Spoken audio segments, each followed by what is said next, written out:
काय सुरेख दिसते भाजी. कमाल. चवीला देखील छान लागते बरं का, आणि बनवायला देखील सोपी आहे. अगदी 2 ते 3 स्टेप्स मध्ये ही भाजी अगदी खाण्यासाठी तयार होते, तेही अगदी सोप्या पद्धतीने.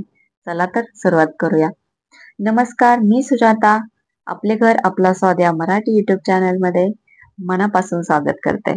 तर आज मी इथे बनवणार आहे पावभाजी. चला तर इथे मी काही भाज्या घेतल्या आहेत. आता यामध्ये फ्लावर मला थोडीशी खराब भेटली आहे, तर तिला मी प्रथम साफ करून घेते आणि कापून मिठाच्या पाण्यामध्ये एक अर्ध्या तासांसाठी भिजत ठेवणार आहे, जेणेकरून त्यामध्ये जर अजून काही अळी किंवा बाकीचे काही कीटाणू असतील तर ते देखील साफ होतील. मिठामध्ये जास्त प्रमाणात क्षार असल्यामुळे जे आपले कीटाणू जंतू असतील तर ते त्यामध्ये मरतात. त्यामुळे ही सोपी पद्धत नक्की वापरायची पावसाळ्याच्या दिवसांमध्ये किंवा इतरही दिवसांमध्ये. भाज्या कधी कधी बदलत्या वातावरणानुसार अळींचा प्रादुर्भाव भाज्यांवर पडतो, त्यामुळे मोस्टली असं होतं. तर इथे मी बाकीच्या देखील भाज्या काही कट करून घेत आहे.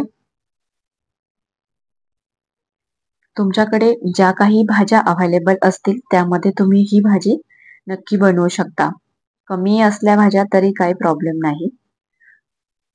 आता इथे मी थोडस बीट घेतलं आहे कलर येण्यासाठी. आता इथे मी अर्ध्या तासांसाठी फ्लावर भिजत ठेवलं होतं मिठाच्या पाण्यामध्ये. त्यासोबत थोडासा बटाटा देखील घेतला होता. आता ज्या पण आपल्या भाज्या धुवून कट करून ठेवलेल्या होत्या त्या आपण कुकरमध्ये टाकून घेऊया. सगळ्या भाज्या आपण एकत्रच शिजवून घेणार आहोत. यामध्ये कांदा देखील टाकून घेऊया. आता गाजर बारीक स्लाइस केले आहेत, टोमॅटो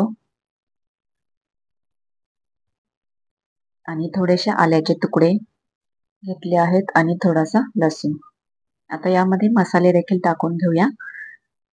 1 चमचा हळद, 1-1.5 चमचा घरचा बनवलेला मसाला, 2 चमचे काश्मीरी मिरची पावडर आणि 2 चमचे पावभाजी मसाला, जेणेकरून आपल्या भाजीला छान स्वाद येईल आणि फ्लेवर येईल. चवीनुसार मीठ टाकून घेऊया. आता भाज्या शिजण्याकरिता पुरेसे पाणी टाकून घेऊया. मिक्स करून घेऊया आणि कुकरला झाकण लावून मीडियम गॅसवर एक 3 ते 4 शिट्टी काढून घेऊया, ज्यामध्ये आपल्या भाज्या छान शिजल्या जातील.